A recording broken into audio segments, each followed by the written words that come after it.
এখন কবিতা পুথি এইখন এহি বুলি সূত্ৰে পৰম প্ৰসন্ন মনে বুলি এখন কবিতা পুথি আৰু জুবিন গাৰ্গৰ জীৱন আৰু কৰ্মক লৈ এখন সম্পাদিত পুথি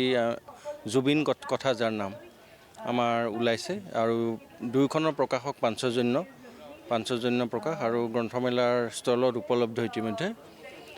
জুবিনৰ কিতাপখনত আমি দৰাচলতে জুবিন গাৰ্গক তেওঁক লৈ যিটো আৱেগ আৰু সেই আৱেগটো থাকিবই, সেই আৱেগৰ ঊৰ্ধলৈ গৈ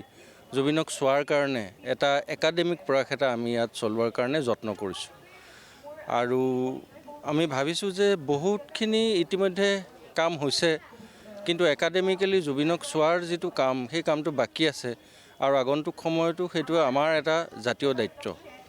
আৰু এই ক্ষেত্ৰত ক'বলৈ পাই ভাল লাগিছে এই বুলি যে